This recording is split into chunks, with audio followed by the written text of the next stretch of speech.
الحمد لله نحمده ونستعينه من يهده الله فلا مضل له ومن يضلل فلا هادي له واشهد ان لا اله الا الله واشهد ان محمدا عبده ورسوله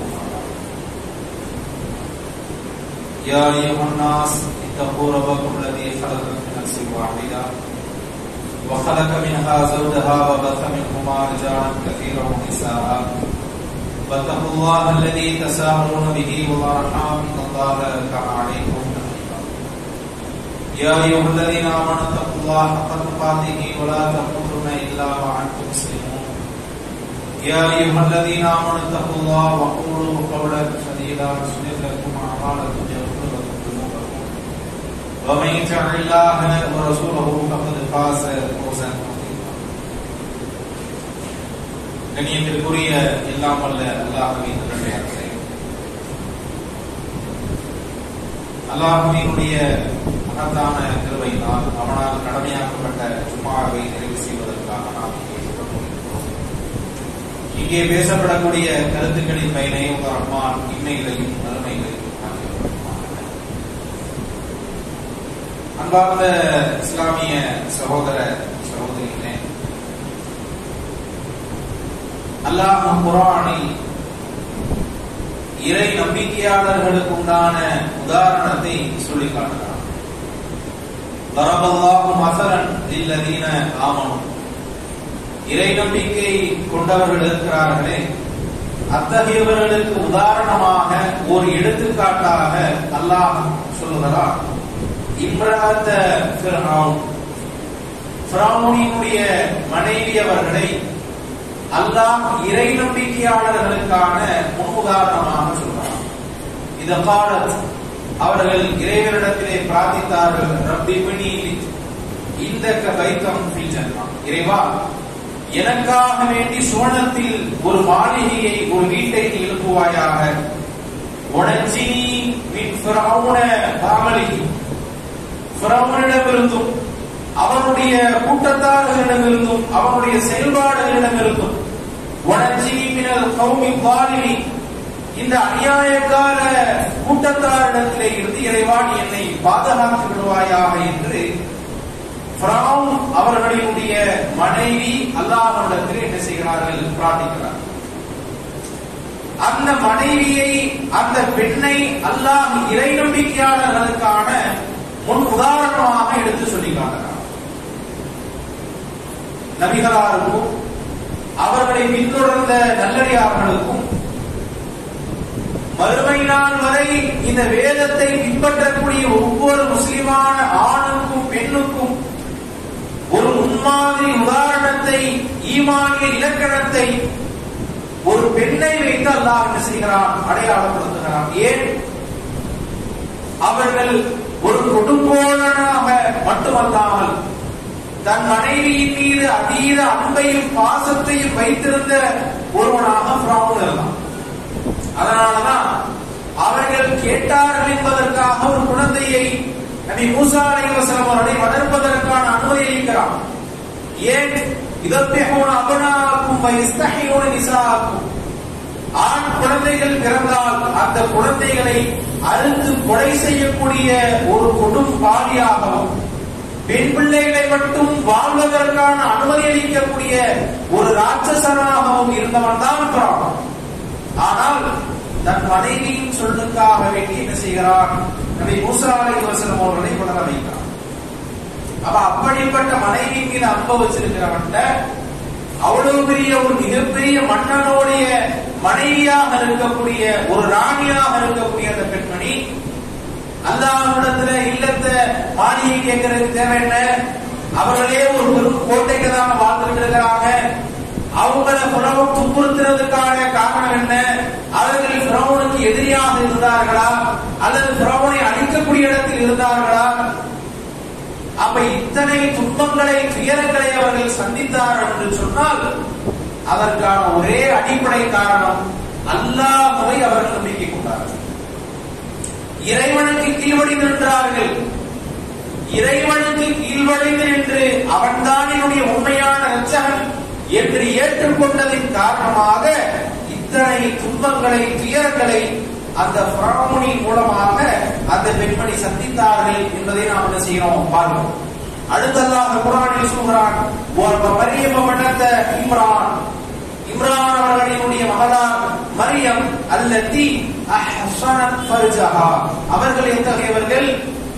இவங்க ஈமானான அல்லாஹ்வை நம்பிக்கை கொள்வதற்காக வேண்டி இணை வைப்பாளர்களுக்கு எதிராக, கொடுங்கோல் ஆட்சியாளருக்கு எதிராக, ஒரு பெருங்கொண்ட அநியாய கூட்டத்திற்கு எதிராக துணிச்சலோடு என்ற ஒரு பெண்மணி அவர்கள் பெரிய கோட்டையில வாழ்றாங்க. எதிர்த்து பேசினா அந்த கோட்டையே அவர்களுக்கான சிறை கோட்டையாக அமையும் என்பது தெரியும். தெரிந்தாலும் அவர்கள் இஸ்லாத்தை ஏற்றார்கள். அதனால் வந்த சிரமங்களையும் கஷ்டங்களையும் சகித்துக் கொண்டார்கள். அடுத்த பெண்மணி யார்? மரியம் அலைஹிஸ்ஸலாம். யார் அவர்கள்? சிறு வயதிலேயே தன்னுடைய தாயாரால் இறைவனுக்காக வேண்டி அர்ப்பணம் செய்யப்பட்ட இறை பாதையிலேயே தங்களுடைய வாழ்க்கையை அமைத்துக் கொண்ட ஒரு பெண்மணி. அல்லாஹ் குர்ஆனில் சொல்கிறான், அஹ்ஸனத் ஃபர்ஜஹா. அவர்கள் ஒழுக்கம் மிகுந்தவர்களாக, கற்பொழுக்கமுள்ள ஒரு பெண்ணாக இருந்தார். எந்த ஆணோடோ தவறான பாதையிலேயோ அலங்காரத்திற்காக வேண்டியோ ஆடம்பரத்திற்காக வேண்டியோ பாவமான பாதையை அவர்கள் தேர்வு செய்யவில்லை. ஃபனஃபஹ்னா ஃபீஹி மின் ரூஹினா. நாம் நம்முடைய ரூஹிலே இருந்து நாம் என்ன செஞ்சோம்? அவங்களுக்கு ஊதுனோம். வஸத்தகத் பி கலிமாத்தி ரப்பிஹா. தன்னுடைய இறைவனுடைய வார்த்தையை அவர் உண்மைப்படுத்தினார். வகுதுபிஹி. அவருடைய வேதத்தை உண்மைப்படுத்தினார். வகானத் மினல் கானிதீன். அவர் உறுதியான பெண்களில் ஒருவராக இருந்தார். உறுதியான ஒரு பெண் அப்படின்னு அல்லாஹ் சொல்றாங்க. ஒரு பெண்ணினுடைய வாழ்க்கையில அவர்களுக்கு ஏற்படக்கூடிய கடுமையான சிரமங்கள் என்பது அவங்களுடைய கற்பகாலம். ஒரு குழந்தையை அவங்க பெற்றெடுக்கிறாங்கன்னா சாதாரணமான விஷயம் கிடையாது. அது எவ்வளவு வழி நிறைந்தது, வேதனை மிகுந்தது அப்படிங்கறத இன்னைக்கு நாம் என்ன செய்வோம்? உணர்வோம். ஆனால் அதை தாண்டி அந்த குழந்தையை ஈன்று கொண்டிருக்கக்கூடிய நேரத்தில், சுமந்து கொண்டிருக்கக்கூடிய அந்த நேரத்தில் ஒரு அவப்பணியையும் சேர்ந்து சுமக்க வேண்டிய நிலை வந்தால், பொதுவான தவறான பெண்களாக இருந்தால் கூட, அவங்க உண்மையிலேயே நடத்தை கெட்டவர்களாக இருந்தால் கூட அந்த வார்த்தையை அவனால ஏற்றுக்க முடியாது. நடத்த கெட்ட பொம்பளை, மோசமான பொம்பளை, ஒழுக்க கெட்ட பொம்பளைன்னா யாரும் ஏற்றுக்க முடியாது. ஆண் ஏற்றுக்க மாட்டான், பொண்ணு ஏற்றுக்க மாட்டான். ஆனால் ஒரு பெண்ணுக்கு கூடுதலான வழியை, சுமையை ஏற்படுத்தும். அதே ஒரு பெண் கற்பொழுக்கமானவராக இருக்கிறாள், தன்னுடைய கற்பை பேணி பாதுகாத்துக் கொண்டிருக்கிறாள். எந்த விதத்திலே அவர் அந்நியவர்களோடு தொடர்பு கொண்டவராக இருந்ததில்லை. ஒழுக்கத்தின் சீடராக அவர் இருக்கிறார். ஆனால் அல்லாஹ் ஒரு சோதனையை தான். என்ன சோதனை? வயிற்றுல குழந்தைய தான். இப்ப என்ன செய்யறது? நீ அங்க போன இங்க போனா ஏதாவது சொல்றான், எனக்கு எந்த ஆணோட தொடர்பு இல்லை, சரி தொடர்பு இல்லை, அவங்களுக்கு ஏதாவது திருமணம் நடந்திருக்குதா, நடக்கல, அப்ப வயிற்றுல குழந்தை வளருது, எவ்வளவு பெரிய சோதனை. எப்படி அதை மறுத்து பேசுறது? இது இறைவனுடைய அத்தாட்சி, இது இறைவனால் வழங்கப்பட்டது அப்படிங்கிறது எப்படி சொல்றது? யார் ஏற்றுக்கொள்வார்களா? மக்கள் எல்லாம் கூடி பேச தோன்றுகிறார்கள்.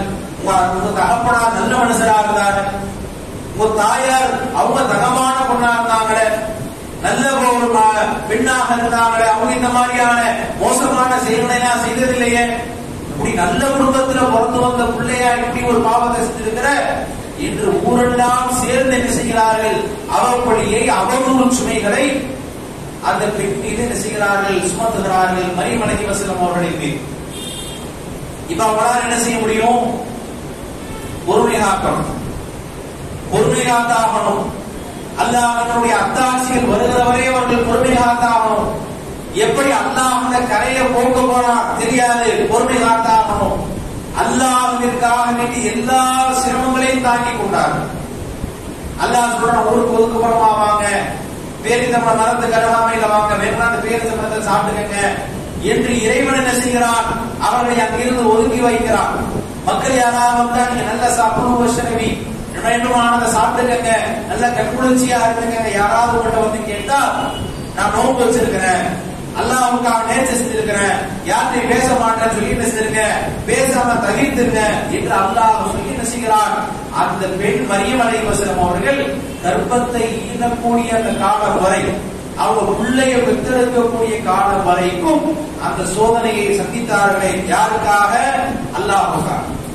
அவங்க ரெண்டு பேர்த்தையும், இந்த ரெண்டு பெண்மணியை அல்லாஹ் என்ன செய்யறான் அப்படின்னா, ஒட்டுமொத்த முஸ்லிம்களுக்குமான உதாரணமாக, இறை நம்பிக்கை கொண்ட ஒவ்வொருவர்களுக்குமான உதாரணமாக அல்லாஹ் சொல்றான். இப்ப எவ்வளவு பெரிய ஒரு உயர்ந்த தன்மைய, ஒரு உயர்ந்த இடத்தை அல்லாஹ் பெண்களுக்கு வழங்குகிறான். இந்த இஸ்லாமிய மார்க்கம் பெண்களுக்கு வழங்குகிறது என்பதை நாம் என்ன செய்ய முடியும்? இந்த அடிப்படையில உணர்வு கொள்ள முடியும். இது வெறுமனே பெண்களுக்கான உதாரணம் சொல்லிட்டு போயிட முடியாது. பெண்கள் இதை பார்த்து அவங்க சரியா நடந்துக்கணும், பெண்கள் இதை பார்த்து அவங்க வாழ்க்கை அப்படி இல்ல. ஒவ்வொரு இறை நம்பிக்கை கொண்ட ஆண்களுக்கும் பெண்களுக்கும் ரெண்டு பேருக்குமே பொதுவான உதாரணம் என்ன? நீங்க இறை நம்பிக்கை கொண்டிருக்கிறீங்களா? ஃபிரௌனுடைய மனைவியை போன்ற ஒரு ஈமானிய உறுதி உங்களுக்கு வேண்டும். நீங்க இறை நம்பிக்கை கொண்டிருக்கிறீர்களா? மரியம் அலைஹிஸ்ஸலாம் அவர்களை போன்ற ஒரு ஈமானிய உறுதி வேண்டும், அவர்களை போன்ற ஒரு பொறுமை வேண்டும், அவர்களை போன்ற மார்க்கத்திற்காக வேண்டி தன்னை அர்ப்பணிக்கக்கூடிய தன்மை உங்களிடத்தில் வந்திருக்க வேண்டும் என்று அல்லாஹ் சொல்லி காட்டுகிறான். என்றால் பெண் என்றால் இயல்பாக ஆண்களை விட பலத்தால் அவர்களுடைய சூழ்நிலையால் சில பலவீனங்களை பெற்றிருக்கக்கூடியவர்கள். ஆனால் எப்படிப்பட்ட உன்னதமான வாழ்க்கையை அவர்கள் வாழ்ந்திருப்பார்கள் என்று சொன்னால் அல்லாஹ்வோட உதாரணமாக எடுத்து சொல்லி காட்டுறான். இந்த ஒரு உணர்வு இன்றைக்கு இருக்கக்கூடிய ஆண்களுக்கும் பெண்களுக்கும் சேர்ந்து வரும். எந்த ஒரு சட்ட திட்டங்களுமே, எந்த ஒரு அறிவுரைகளுமே, எந்த ஒரு வழிமுறைகளுமே இஸ்லாமிய மார்க்கத்தை பொறுத்தவரை இது ஆண்களுக்கு மட்டும்தான் அப்படின்னு இஸ்லாம் சொல்றது.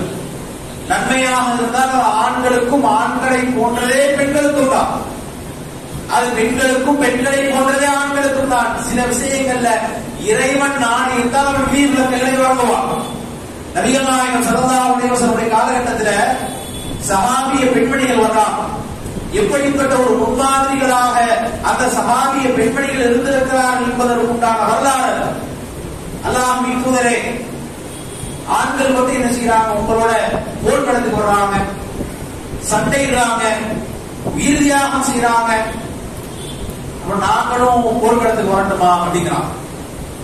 எங்களுக்கும் அனுமதி தாங்க, நாங்களும் களத்துக்கு வரோம் அப்படிங்கிறாங்க. அப்ப நபிகள் நாயகம் ஸல்லல்லாஹு அலைஹி வஸல்லம் அவர்கள் இஸ்லாம் பெண்களுக்கு போர்க்களத்தை கடமையாக்கணும். போர்க்களங்கிறது சாதாரணமான விஷயம் இல்லை அப்படிங்கிறது அவங்களுக்கு தெரியும். அவங்களுடைய மகன்களோ, அவர்களுடைய தகப்பனார்களோ, அவர்களுடைய கணவன்மார்களோ போர்க்களத்திற்கு சென்றிருக்கிறார்கள். சென்றவங்க எத்தனை பேர் திரும்பி வந்திருக்கிறாங்க, எப்படிப்பட்ட உயிர் தியாகங்களை செய்திருக்கிறாங்க, எப்படிப்பட்ட காயங்கள் அவர்கள் அடைந்திருக்கிறார்கள் என்பது பெண்களாக அவர்கள் அறிந்து வைத்திருக்கிறார்கள். ஆனால் ரசூலுல்லாஹ் வந்து கேட்கிறாங்க, அல்லாஹ்வுடைய தூதர் நாங்கள் கலந்து வர்றோம். அல்லாஹ்வுடைய தூதர் சொல்றாங்க, இல்லம்மா உங்களுக்கு அல்லாஹ் போர்க்களத்தை கடமையாக்கல. ஹஜ்ஜும் மப்ரூரும் உம்ரத்தும், கடமையான ஹஜ்ஜும் உம்ராவும் தான் உங்களுக்கு என்னது இருக்குது, கடமையா இருக்குது. அது உங்களுக்கு ஜிஹாத் செய்த நன்மையை நசீர் உங்களுக்கு கொடுத்துரும் அப்படிங்கிறான். ஒரு பெண்ணாக இருக்கிறவங்க அவங்க ஹஜ் உம்ரா செய்யறதே அவங்களுக்கு என்னது கடமையான சிரமம். அவ்வளவு காலங்கள்ல அவங்க பிரயாணிச்சு போறதாக இருக்கட்டும், அங்க போய் அவங்க இருக்கக்கூடிய கிரிகளை அவர்கள் செய்யறதாக இருக்கட்டும், இஹ்ராமை பேணிக் கொள்வதாக இருக்கட்டும், இதுவே உங்களுக்கு பெரிய சிரமம். இதை நீங்கள் கடைபிடித்தால் அதுவே உங்களுக்கு என்ன நன்மையை கொடுத்துரும், ஹஜ்ஜாவோ அல்லாஹ்வுடைய பாதையில் ஜிஹாத் செய்த நன்மையை உங்களுக்கு கொடுத்துரும் என்று நபிகளால் பெண்களை ஆசுவாசப்படுத்தக்கூடிய அளவிற்கு அன்றைய காலத்து சஹாபிய பெண்கள் இருந்தாங்க. ஏதோ டூருக்காக வேண்டி சுற்றுலாங்கிறதுக்காக ரசூலுல்லாஹ் கொண்டு போகல, ஊர் சுத்தி பார்க்கறதுக்காக வேண்டி போகல.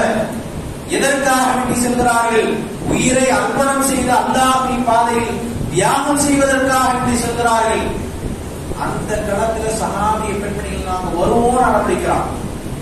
அல்லாஹ்வுடைய தூதர் வேண்டாம் அப்படின்றதுக்கு அப்புறம் அதற்கு சஹாபிய பெண்மணிகள் போர்க்களங்கள்ல உதவி செய்யக்கூடிய இடத்திற்கு என்ன செய்யறாங்க, வந்து உதவி செய்யறாங்க. அங்க இருக்கக்கூடியவங்களுக்கு தண்ணீர் எடுத்து கொடுக்கிறான், அடிபட்டவர்களுக்காக மருத்துவம் செய்கிறார்கள். இப்படி போர்க்களங்கள்ல வேறு விதமாக ஆயுதம் தரித்து சண்டையிடுவதற்கு மாற்றாக என்னென்ன வகைகள்ல உதவி செய்யலாம், நாங்கள் அதுல எங்களால என்ற ஏதேனும் உதவிகளை செய்யணும் என்கிற ஆசை கொண்டவர்களாக ஆவல் கொண்டவர்களாக சஹாபிய பெண்மணிகள் இருந்தார்கள் அப்படிங்கிறத பார்க்கணும். அதுவும் சாதாரணமான விஷயமா? அதுவும் நம்ம ஏற்றுக்கொள்ளக்கூடிய சாதாரணமான ஒரு அற்பமான விஷயமா? கடுமையான ஒரு சூழ்நிலை, போர் சூழ்நிலை. அப்ப இது போன்ற நிலைகள்ல அவர்களை ஆழமான அடிப்படையில் அவருடைய ஈமானிய வலிமையை மாற்றியமைத்தது எது? சஹாபாக்களுக்கெல்லாம் ஒரு முன்மாதிரியாக எந்த விதத்திலையும் நாங்க ஆண்களுக்கு சளைத்தவர்கள் அல்ல நன்மைகளை செய்வது என்பதற்குண்டான முன்னோடிகளாக அந்த சஹாபிய பெண்மணிகளை மாற்றியது எது? இன்றைக்கு அதே போன்ற ஒரு நிலை பெண்களாக இருக்கக்கூடியவங்களோடு ஒப்பிட்டு பார்க்க முடியுமா? இன்றைய காலகட்டத்தில் பெண்மணிகளோடு ஒப்பிட்டு பார்க்க முடியுமா? அவர்களுடைய ஈமானோடு நாம ஒப்பிட்டு பார்க்க முடியுமா? யோசிச்சு பாருங்க. பெண்களாக இருக்கக்கூடியவர்கள் ஒரு மனைவியாக இருக்கிறோம், அல்லது ஒரு தாயாக இருக்கிறோம், அல்லது ஒரு குடும்பத்தினுடைய ஒரு பொறுப்பாளியாக இருக்கிறோம். நாம் நமக்கு இருக்கக்கூடிய பொறுப்பை உணர்ந்து செயல்படுதல் என்பது எவ்வளவு முக்கியமானது. அதை இன்றைக்கு சரியான முறையில் ஒரு பெண் உணர்ந்ததே கிடையாது. தன் கணவருக்கோ தன் பிள்ளைகளுக்கோ சுமையாகவும் அல்லது ஆடம்பரத்திற்கு உண்டான மிக முக்கியமான ஆட்களா யார் இருக்கிறார்? மத பெண்கள் தான். ஆண்களையும் பெண்களை ரெண்டு பேர்த்துல யார் ஆடம்பர வாழ்க்கை அதிகமா விரும்புறான்னு பார்த்தா அதில் முதலாக இருக்கிறது யாரு? பெண்களா இருக்கிறாங்க. ஆம்பளை கூட சில விஷயங்கள் என்ன செஞ்சிருவான், அப்படி இருந்தா போதும், இப்படி இருந்தா போதும், இந்த மாதிரி இருந்தா போதும் அப்படின்னு விட்டுருவான். ஆனா பெண்களுடைய தேவை இன்றைக்கு என்ன செய்யுது? ஆடம்பரத்தை நோக்கியதாக இருக்கிறது, முழுக்க முழுக்க உலகத்தை சார்ந்ததாக இருக்கிறது. ஆனால் சஹாபிய பெண்மணிகளினுடைய வாழ்க்கை அதற்கெல்லாம் நேர் மாற்றமாக அமைந்தது. என்ன காரணம்? அல்லாஹ் குர்ஆனில் சொல்கிறான், இன்னல்லாஹ இஷ்தரா மினல் முஃமினீன அன்ஃபுஸஹும் வ அம்வாலஹும். அல்லாஹ் இறை நம்பிக்கையாளர்களினுடைய உயிர்களையும் அவர்களுடைய செல்வங்களையும் விலைக்கு வாங்கி கொண்டான். அல்லாஹ் இறை நம்பிக்கையாளர் ஒரு வியாபாரம் நடக்குது, ஒரு ஒப்பந்தம். என்ன ஒப்பந்தம்? அல்லாஹ் ஒரு முஸ்லிம் நம்பிக்கை கொண்டான், அல்லாஹ் ஒரு முஸ்லிமான ஒரு பெண் ஒருத்தி நம்பிக்கை கொண்டுட்டான். அப்ப அல்லாஹ் அந்த உயிரை எடுத்துக் கொள்கிறான், வியாபாரம் செய்து கொள்கிறான். அல்லாஹ் அவர்களுடைய செல்வத்தை வியாபாரம் செய்து கொள்கிறான். எதற்கு பகரமாக? அவர்களுக்கு சுவனத்தை தருகிறேன் என்பதற்கு பகரமாக. ஆனோ பெண்ணோ, உனக்கு நான் சொர்க்கத்தை தரம்பா, ஆனா உன் உயிர் என்னது, உன்னுடைய செல்வம் என்னுடைய, நீனா சம்பாதிக்கிற உன் காசுதான், உன்னுடைய நகைதான், உன்னுடைய சொத்து தான், ஆனால் அது எனக்குரியது. உன்னுடைய உயிர், உன்னுடைய பேச்சு, உன்னுடைய நடவடிக்கை, உன்னுடைய வாழ்க்கை எனக்குரியது.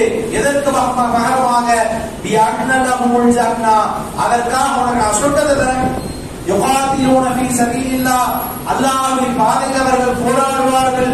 ஃபயக்துலூன் வயுக்தலூன், அவர்கள் சண்டையிடுவார்கள், அதிலே அவர்கள் கொல்லப்படுவார்கள். வஅதன் அலைஹி ஹக்கா ஃபித் தௌராத்தி வல் இன்ஜீல்.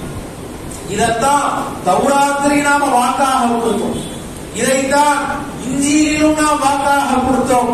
ஒரு குர்ஆன், இதைத்தான் குர்ஆனிலும் நாம் வாக்காக எடுத்தோம்.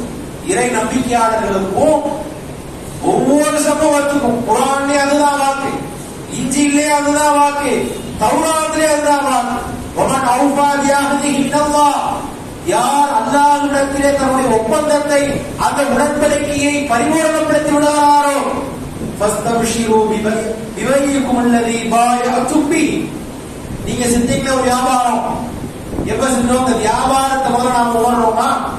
ஆண்களோ பெண்களோ யாராக இருக்கட்டும், இந்த அடிப்படை வியாபாரத்தை நம்முடைய உயிரும் நம்முடைய உடமைகளும் நம்முடைய செல்வமும் அல்லாஹ்விற்குரியது. எதற்காக? அவன் நமக்கு சொர்க்கத்தை தருவான்.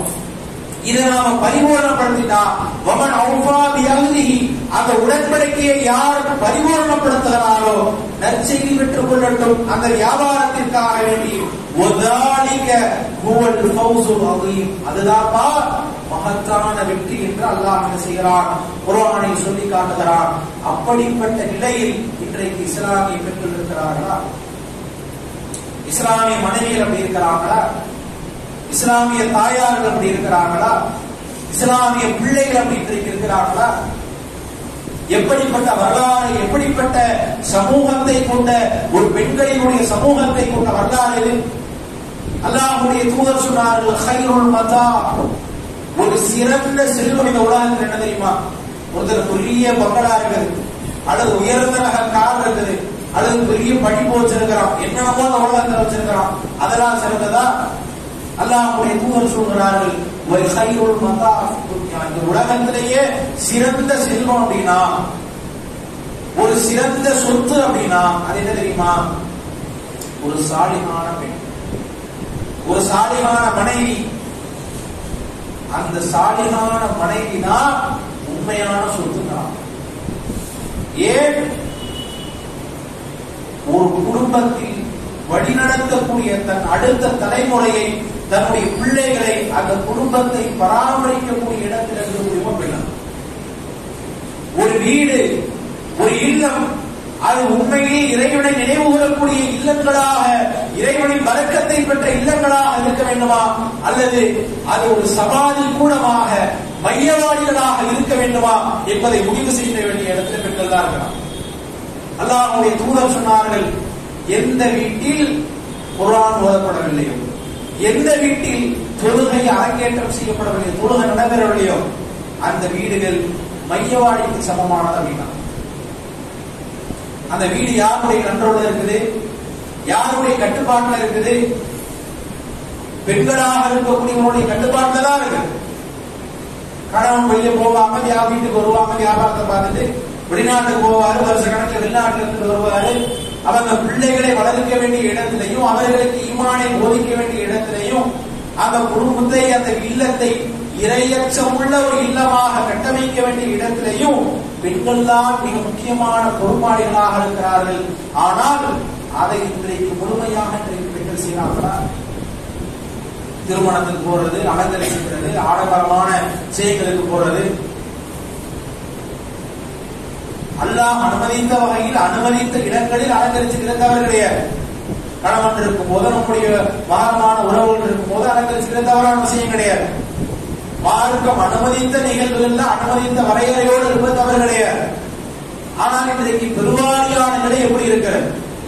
உலகத்தினுடைய மோகங்கள்ல மூழ்கி, சீரியல்ல மூழ்கி, திரைப்படங்கள்ல மூழ்கி, சீமா குந்தாரிகளை அடிக்கடி ஜுவாலைக்கு ஜுவாலை அவர்களை பின்பற்ற, அவ்வளவு மாதிரி நகை போடணும், அவ்வளவு மாதிரி ட்ரெஸ் போடணும், அவ்வளவு மாதிரி மேக்கப் போடணும், அவ்வளவு மாதிரி அதை செய்யணும், இதை செய்யணும். மார்க்கம் இதுல எங்கே என்ற ஒரு மிகப்பெரிய ஒரு கேள்வியை எழுப்ப வேண்டிய சூழ்நிலை கிடைக்கிறது.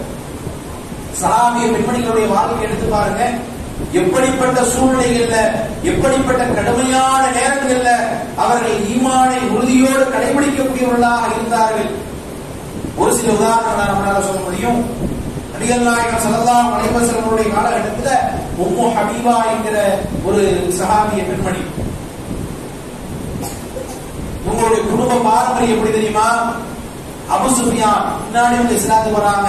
மக்கா வெற்றியின் போது அவங்களுடைய மகனாக தான் அவங்க. ஆனால் அந்த அபு சுஃபியான் இறை மறுப்பில் ஆழமாக ஊறி திளைத்திருந்த காலகட்டத்தில் இப்ப இஸ்லாத்தை ஏற்கிறான். உஹதுடைய போர்க்களத்தில் அவர்தான் தளபதி. அவருடைய போர் வியூகங்கள் தான் மிக முக்கியமான இடம் வகித்தது. அகல் போர்க்களத்தில் அவர்தான் மிக முக்கியமான தளபதி.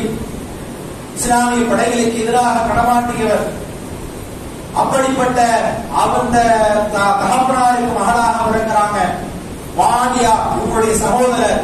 இவங்களும் தீவிரமான இறை மறுப்புலதான் இருக்கிறாங்க, இஸ்லாத்தை படம் ஏற்றுக்கல. ஆனால் இந்த உம்மு ஹபீபா என்கிற பெண்மணி இஸ்லாத்தை ஏற்கிறார்கள். அப்துல்லா பின் ஜஹஸ் என்று சொல்லக்கூடிய ஒரு மனிதரை திருமணம் முடிக்கிறார். அவர் இஸ்லாத்தை ஏற்கிறார், அவர் இஸ்லாத்தில் இருக்கிறார். ஒரு குடும்ப ரீதியாக ஒரு சுமூகமான ஒரு சூழ்நிலை ஏற்படும். அல்லாஹ் ஹிஜ்ரத்தை கடமையாக்குறான். இந்த உம்மு ஹபீபா ஒரு கர்ப்பிணியாக இருக்கக்கூடிய நேரத்தில், குழந்தையை வயிற்றுல சுமக்கக்கூடிய நேரத்தில் அபிசீனியாவிற்காக ஹிஜ்ரத் செய்யறான். மக்காவில இருந்து அபிசீனியாவுக்கு ஹிஜ்ரத் பண்ணி போறான். கணவர் இருக்கார் கூட. போனா அங்க கொஞ்சம் சூழ்நிலையெல்லாம் சுமூகமா தான் இருக்குது.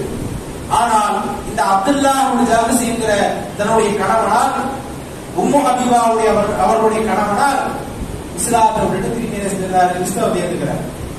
அதிலே அவர் குடிச்சிட்டு என்ன செய்யறாரு? மௌத்தாகம் போயிடுறார். அவ எந்த கணவனாரை நம்பி யாரை ஒரு குறைந்தபட்ச துணையாக, ஒரு குறைந்தபட்ச ஆறுதலாக ஏற்று வந்தார்களோ அந்த கணவனாரை என்ன செஞ்சாரு? இஸ்லாத்தை விட்டு போயிடுறார். குழந்தையை பெற்றெடுத்துறாங்க. ஒரு பெண்ணை, ஒரு குழந்தையை பெற்றெடுத்த ஹபீபா என்கிற ஒரு குழந்தையை பெற்றெடுத்த ஒரு பெண்ணாக தன்னந்தனியாக நிற்கிறார்கள். எவ்வளவு கடுமையான ஒரு சூழ்நிலை. இந்த காலகட்டங்களிலும் என்ன செய்யறாங்க? உறுதியோடு ஈமானிய வலிமையோடு இருக்கிறார்கள். இந்த செய்தி ரசூலுல்லாஹ்வுக்கு கிடைச்சதுக்கு அப்புறம் அல்லாஹ்வுடைய தூதர் என்ன செய்யறாங்க? நான் அவங்களை திருமணம் முடிச்சுக்கிறேன்னு சொல்லி அங்க இருக்கும் பொழுது அவங்க மகர்த்தவையை ஒப்படைச்சு ரசூலுல்லாஹ் என்ன செய்யறாங்க? அவங்கள பெண் பேசிக்கிறாங்க. இந்த பெண்மணியினுடைய ஈமானை பாருங்கள். ரசூலுல்லாஹ்வுடைய மனைவியாவும் ஆகிறாங்க. இவங்க நபிகள் நாயகம் ஸல்லல்லாஹு அலைஹி வஸல்லம் கேட்ட ஒரு செய்தியை அறிவிக்கிறாங்க. யார் ஒரு நாளைக்கு மன் ஸல்லா இஸ்ரதா அஷரத ரகாஅத் ஃபீ யௌமி, ஒரு நாளைக்கு 12 ரகாஅத்துகளை தொழுகிறாரோ அவருக்கு சொர்க்கத்தில் ஒரு வீடு கட்டப்படும் அப்படின்னு ரசூலுல்லாஹ் ஒரு செய்தியை சொல்றாங்க. இந்த செய்தியை உம்மு ஹபீபா கேட்டு செய்யறாங்க, அறிவிக்கிறாங்க. அதோட அவங்க சேர்த்து சொல்றாங்க, நான் இந்த செய்தியை நபிகளாரிடத்திலே இருந்து கேட்டதிலே இருந்து நான் அந்த 12 ரக்காத்துகளை விட்டதே கிடையாது. கரெக்டா நான் தொழுதுருவேன், அதை நான் சரியா கரெக்டா ஃபாலோ பண்ணிடுவேன் அப்படிங்கிறான். அதே போன்று இன்னொரு ஒரு சூழ்நிலை, உங்க தகப்பனார் அபூ சுஃபியான் பின்னாடி உங்க இஸ்லாத்தை ஏற்று வர்றாங்க. இவங்க என்ன செஞ்சிடறாங்கன்னா மரணிச்சிடறாங்க. தகப்பனார் மரணிச்சிடறாங்க. மரணிச்சுட்டா ஒரு கடுமையான மன வலி வேதனை இருக்கும். ஒரு 3 நாட்கள் கிடக்கிறது. 3 நாட்கள் என்ன செஞ்சிடறாங்கன்னா இவங்க ஒரு திரவத்தை, அதாவது நறுமண திரவியத்தை எடுத்து கொண்டு வர சொல்லி அதை பூசிக்கிறாங்க. பூசிக்கிட்டு அவங்க சொல்றாங்க, காரணத்தை சொல்றாங்க. தகப்பனார் இறந்து போயிட்டாரு, 3 நாள் ஆயிடுச்சு, நறுமண திரவத்தை பூசிட்டு என்ன செய்யறாங்க? எனக்கு தேவையில்லைதான், இந்த நறுமணத்தை பூசணுன்ற அவசியம் எனக்கு இப்ப இல்ல, எந்த காரணமும் அந்த எந்த தேவை எனக்கு இல்ல. ஆனால் அல்லாஹ்வுடைய தூதர் சொல்வதை நான் கேட்டிருக்கிறேன், ஒரு பெண் கணவனை தவிர யார் மரணித்தாலும் 3 நாட்கள் தான் துக்கம் அனுஷ்டிக்கலாம். துக்கம்ன்றது என்ன? 3 நாள் நமக்கு வேண்டிய ரொம்ப நெருக்கமானவங்களா மௌத்தாயிட்டாங்க, சாப்பிடாம இருக்காம 3 நாள் வரைக்கும் இருக்கலாம், குடிக்காம இருக்காம 3 நாளைக்கு வரைக்கும் இருக்கலாம், அழுதுகிட்டே இருக்கலாம், வேலைக்கு போகாம இருக்கலாம், 3 நாள் வரைக்கும் இருக்கலாம். 3 நாள் முடிஞ்சிருச்சா அந்த துக்கத்தை, துயரத்தை தூக்கி ஓரமா வச்சுட்டு நம்முடைய இயல்பான வாழ்க்கைக்கு என்ன செஞ்சிடணும்? திரும்பிடணும். இஸ்லாத்தினுடைய அறிவுரை, அந்த இஸ்லாத்தினுடைய அறிவுரையை கடைபிடிக்க வேண்டும் என்பதை என்ன செய்யறாங்க? ரசூலுல்லாஹ் சொல்லியிருக்கிறாங்க. இப்ப எனக்கு அந்த மாதிரி ஒரு சூழல் வந்திருக்கேன், தாப்பனார் மௌத்தாயிட்டாரு, அவங்க இஸ்லாத்துக்கு வந்துட்டா அப்புறம் தான் மரணிக்கிறாங்க. அவங்க அதை என்ன செய்யறாங்க? நடைமுறைப்படுத்தி காட்டுகிறார். அப்ப இப்படிப்பட்ட ஒரு சஹாபிய பெண்மணியாக அவங்க இருந்திருக்கிறாங்க. அதே போன்று தன்னுடைய உம்மு ஹபீபா அவர்களுடைய மரண தருவாயினர், இவங்களோட ரசூலுல்லாஹ்வுடைய மனைவி, மத்த ஏனைய மனைவி இருப்பாங்க, ஒரு கணவனுக்கு ஒரு சில மனைவிகள் இருக்கும்போது அவங்களுக்குள்ள என்ன செய்யும், கொஞ்சம் அந்த சக்காலத்து சண்டைகள்லாம் கொஞ்சம் வரும். இவங்க என்ன செய்யறாங்க, ஆயிஷா ரலியல்லாஹு அவர்களை அழைத்து, ஆயிஷாவே இந்த வகையில ரசூலுல்லாஹ்வுடைய மனைவிமார் அப்படிங்கிற அடிப்படையில உங்களை நான் ஏதாவது சிரமப்படுத்தி இருந்தா, உங்களை ஏதாவது நான் பேசி இருந்தா, காயப்படுத்தி இருந்தா நீங்க என்ன செஞ்சிருங்க, மன்னிச்சிருங்க அப்படிங்கிறான். அல்லாஹ்விடத்துல எனக்காண்டி என்ன செய்யுங்க, மன்னிப்பு கேளுங்க அப்படிங்கிறான். உடனே இவங்க என்ன செய்யறாங்க, இறைவா உங்களை மன்னிச்சிரு அப்படின்னு சொல்லி ஆயிஷா ரலியல்லாஹு அவர்கள் என்ன செய்கிறார்கள், பிரார்த்திக்கிறார்கள். உம்மு ஹபீபா அந்த பெண்மணி அவங்க அந்த மரண தருவாயில அந்த இடத்திலேயே அந்த இறையச்சத்தினுடைய நிலையை பாருங்க. ஆயிஷாவே நீங்க இணைய என்ன செஞ்சுட்டீங்க, மகிழ்ச்சி அடைய செஞ்சுட்டீங்க, என்ன மன்னிக்கிறேன்னு சொல்லிட்டு அல்லாஹ்வோட துவா செஞ்சுட்டீங்க. அல்லாஹ் உங்களை என்ன செய்வான், மகிழ்ச்சி அடைய செய்வான் என்று சொல்லி தன்னுடைய சக உம்முல் முஃமினீனாக இருக்கக்கூடிய ஆயிஷா ரலியல்லாஹு அவர்களிடத்தையும் உம்மு சலமா ரலியல்லாஹு அவர்களிடத்தையும் இந்த மாதிரி அவங்க பேசுறதை நாம என்ன செய்யறோம் பார்க்கிறோம். அதே மாதிரி ரொம்ப ரொம்ப ரொம்ப முக்கியமான செய்தி, ஒரு பெண்ணுடைய வாயில் பெரும்பான்மையாக பெண்களுடைய வாழ்க்கை ஒரு புறத்தில் இருந்தாலும் பெருவாரியாக ஒரு 4 பெண்கள் அமர்ந்து உட்கார்ந்தாங்கன்னு சொன்னா அவங்க பேசக்கூடிய பேச்சுகள் எல்லாம் எப்படி இருக்கும், பொதுவாக பெண்களுடைய பேச்சு எப்படி இருக்கும், அது வெறுமனே புறத்தை அடிப்படையாக கொண்டு அவதூறை அடிப்படையாக கொண்டு தேவையற்ற வீணான விஷயங்களை பேசக்கூடிய நிலையிலே இருக்கும். இப்படி ரசூலுல்லாஹ்வை ஃபாலோ பண்றதுல நல்ல இன்ச் பை இன்ச் என்னென்ன ரசூலுல்லாஹ் சொன்னாங்களோ ஒவ்வொன்றையும் கடுமையாக ஃபாலோ பண்ணக்கூடியவர்களாக இந்த உம்மு ஹபீபா அப்படிங்கிற பெண்மணி இருந்திருக்கிறார். இவங்க சொல்றாங்க, அல்லாஹ்வுடைய தூதர் சொன்ன மிக முக்கியமான ஒரு செய்தி, ஆதமுடைய மகன் பேசக்கூடிய பெருமாறியான பேச்சுக்கள்ல அவனுக்கு என்ன செய்தது, பாவமாக அவனுக்கு தீமையாக அவனுக்கு எதிரானதாக அமையும்.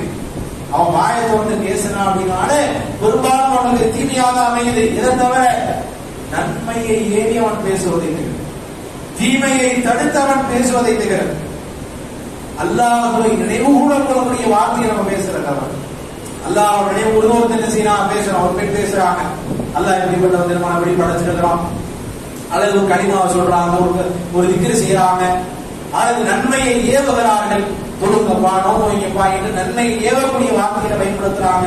தீமைகளை தடுக்கக்கூடிய வண்டி வாங்காதீங்க, படத்துக்கு போகாதீங்க, சீரியல் பார்க்காதீங்க என்று தீமையை தடுக்கக்கூடிய வார்த்தை.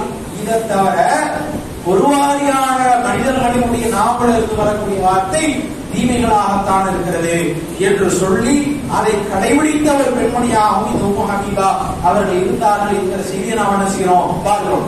இப்படி நிறைய சஹாபிய பெண்மணிகளுடைய வரலாறு நாம் என்ன செய்யலாம் சொல்லிக்கிட்டே போகலாம்.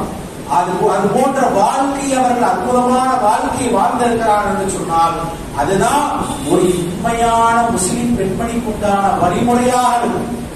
இறை நம்பிக்கை கொண்ட ஆண்களுக்கு பொதுவாக எல்லாரும் அல்லாஹ்வுடைய தூதருக்குமே உதாரணமாக அல்லாஹ் யார் எடுத்து சொல்லி காட்டியிருக்கிறார், 2 பெண்மணிகளுடைய வாழ்க்கை எடுத்து சொல்லி காட்டுகிறார்.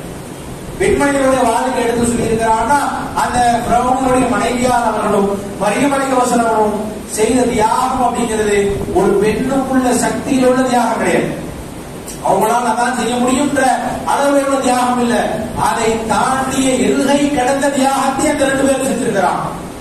அப்ப அப்படிப்பட்ட ஒரு பெண்ணாக, ஒரு உண்மையான சொத்தாக, சிறந்த செல்வமாக, ஒரு சிறந்த மனைவியாக, ஒரு சிறந்த தாயாக, ஒரு சிறந்த குடும்பத்தை கட்டமைக்க வேண்டிய ஒரு பெண்ணாக, நன்மையை ஏவுவதில், தீமையை தடுப்பதில், இறைவனை நினைவு கூறுவதில் ஒரு நல் எடுத்துக்காட்டாக இன்றைக்கு இருக்கக்கூடிய இஸ்லாமிய பெண்மணிகள் குறிப்பாக ஏகத்துவத்தை எடுத்துக்கொண்டு தன்னுடைய வாழ்க்கையிலே செயல்படுத்தக்கூடிய பெண்மணிகள் முன்மாதிரிகளாக விளங்க வேண்டும்.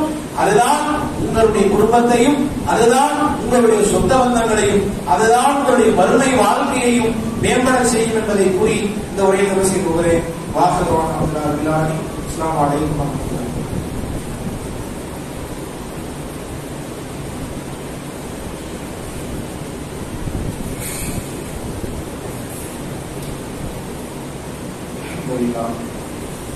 அல்ஹம்துலில்லாஹ் ரப்பில் ஆலமீன். அன்பார்ந்த இஸ்லாமிய சகோதர நன்மைகள் என்று வந்துவிட்டது சொன்னால் அது சஹாபாக்களினுடைய காலத்தை பொறுத்தவரை, நபிகளாரினுடைய அறிவுரைகளை பொறுத்தவரையிலும் கூட வாதியோபில் அமால் நன்மைகளில் நீங்கள் ஒருவருக்கு ஒருவர் போட்டி போட்டுக் கொள்ளுங்கள் என்றுதான் எல்லாம் செய்யறாங்க சொல்லிக்காங்க. இது ஆண்கள் பெண்கள் என்றெல்லாம் வரையறை கிடையாது. அதில் யார் முதன்மையானவர்களாக இருக்கிறார்கள்? அஸ்மா என்கின்ற ஒரு சஹாபி அபிசினியாவுக்கு போயிட்டு வந்த ஒரு பெண்மணி தான். இந்த அஸ்மா ரலியல்லாஹு அவர்கள் போயிட்டு என்ன செய்யறாங்க, திரும்ப அவங்க மதீனாவுக்கு வர்றாங்க. அப்போ கொஞ்ச காலங்கள் தள்ளி தான் வர்றாங்க. இப்போ உமர் ரலியல்லாஹு அவர்கள் என்ன செய்யறாங்கன்னா, அவங்க நாங்க தான் ரசூலுல்லாஹி நெருக்கமானவங்க, மார்க்கத்தில் இருந்து ஒரு போட்டி ஒரு ஆர்வத்தில் அவங்க என்ன செய்யறாங்க சொல்றாங்க. உடனே அஸ்மா ரலியல்லாஹு அவர்கள் கோபப்பட்டு, உடனே நீங்க என்ன சொல்றீங்க, நீங்க ரசூலுல்லாஹோட ஹிஜ்ரத் பண்ணிட்டீங்க, ரசூலுல்லாஹோட இருக்கிறீங்க, உங்களுக்கு ஏதாவது ஒண்ணுனா கஷ்டத்துக்கு ரசூலுல்லாஹ் உங்களுக்கு உறுதுணையாக இருக்கிறார்கள். எங்களுக்கு யார் இருந்தா நாங்க அல்லாஹ்வுடைய தூதரும் உடனில்லாமல் தனியாக ஹிஜ்ரத் செய்தவர்கள், பல தியாகங்களை சந்தித்திருக்கிறார்கள் சொல்லிட்டு ரசூலுல்லாஹ் சொல்றாங்க. அல்லாஹ்வுடைய ஒரு உமர் இந்த மாதிரி சொல்றாங்க அப்படின்னு. அப்ப அல்லாஹ்வுடைய தூதர் ஒரு அறிவிப்பு செய்யறாங்க, யார் மக்காவில இருந்து மதீனாவிற்கு ஹிஜ்ரத் சென்று வந்தாங்களோ அவங்களுக்கு ஒரு ஹிஜ்ரத்தோடைய நன்மை. ஹிஜ்ரத்தோடைய நன்மைனா சாதாரணமானது கிடையாது. அவருடைய முன்பாவங்கள் எல்லாம் செய்யப்பட்ட ஆரம்பத்தில் ஹிஜ்ரத் செய்தவங்களுடைய முன்பாவங்கள் எல்லாம் மன்னிக்கப்படும். அவங்களுக்கு உண்டான கூலிகள் மகத்தான கூலிகள் என்று அல்லாஹ் அவங்களுக்கு சொல்லி காட்டுறாங்க. அப்ப மதீனாவுக்கு வந்தவங்களுக்கும் முன்னாடி ஹிஜ்ரத் பண்ணவங்க யாரு? அபிசீனியாவுக்கு ஹிஜ்ரத் பண்ணவங்க. அப்ப அல்லாஹ்வுடைய தூதர் சொல்றார்கள், அபிசீனியாவுக்கு ஹிஜ்ரத் பண்ணிட்டு அங்கிருந்து திரும்பி மக்காவுக்கு வராங்க, அதுவும் திரும்பி ஒரு ஹிஜ்ரத் தானே. அப்படி ஹிஜ்ரத் செய்தவர்களுக்கு 2 ஹிஜ்ரத்தினுடைய கூலியை அல்லாஹ் என்ன செய்வான், வழங்குவான் என்று நபிகள் நாயகம் ஸல்லல்லாஹு அலைஹி வஸல்லம் சொல்லிதான் அந்த பெண்மணி என்ன செய்யறாங்க, ஆசுவாசம் பண்றாங்க. ஏன்? நன்மைகளின் மீது அவர்களுக்கு இருக்கக்கூடிய ஆர்வம் அந்த போக்கு. ஒரு சஹாபி பெண்மணி ரசூலுல்லாஹ் அவருடைய மகனா போர்க்களத்தில் போய் போர்க்களத்தில் கொலை செய்யப்பட்டான். அல்லாஹ்வுடைய தூதர் ஓடி வரா, அல்லாஹ்வின் தூதர் என்னுடைய மகனா போர்க்களத்தில் கொலை செய்யப்பட்டுட்டார், அவருடைய மறுமை நிலை எப்படி எனக்கு சொல்லுங்க.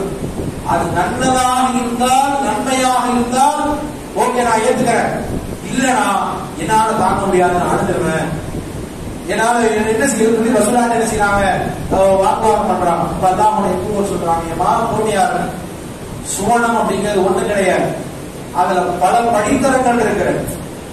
மகனார் இறந்து போயிட்டாரு, என் மகனை கூட்டு போய் கொண்டுட்டீங்களே அப்படி வரல, என் மகனை கூட்டு போய் கஷ்டப்படுத்தீங்க அப்படி வரல, என் மகனை போர்க்களத்துக்கு அனுப்பின மௌத்தா போயிட்டாரு, அவருடைய மறுமை நிலை என்னன்னு கேட்கிறான்.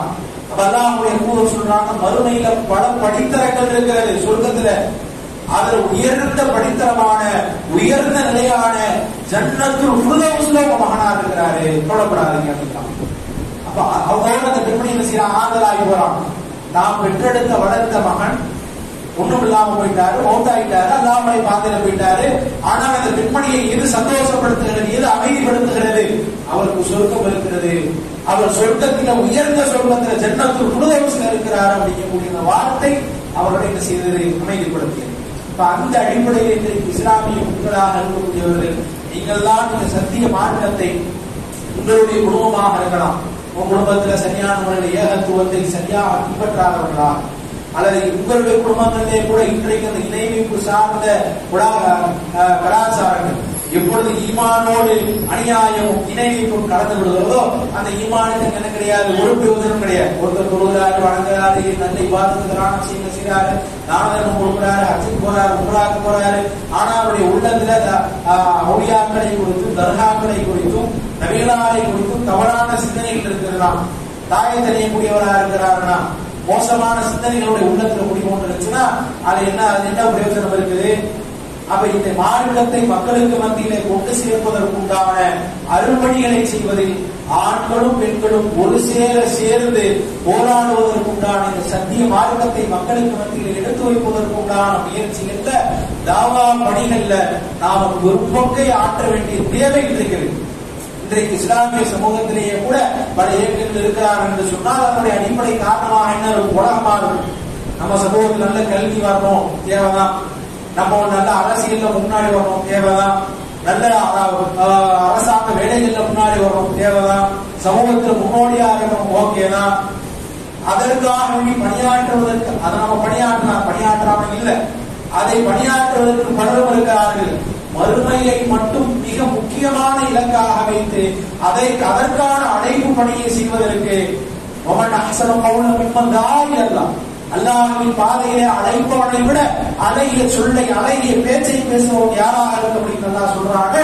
அந்த பணியை செய்வதற்கு உண்டான மிக முக்கியமான இடத்தில் நாம் இருக்கிறோம். நம்முடைய பகுதியில், நம்முடைய தெருக்களில், நம்முடைய குடும்பத்தில் நமக்கு அதற்கு உண்டான பொறுப்பு இருக்கிறது என்பதை உணர்ந்து அதற்கான ஒத்துழைப்பை நாம் வழங்க வேண்டும். நாம சேர்ந்துதான் அந்த சத்தியத்தை மக்கள்கிட்ட கொண்டு போய் சேர்க்க முடியுங்கிற அந்த உணர்வோடு நம்முடைய செயல்பாடுகளை சீரமைத்துக் கொள்ள வேண்டும் என்று கூறி இந்த உரையை செய்து வருகிறேன். வாசுதமான அஸ்ஸலாமு அலைக்கும்.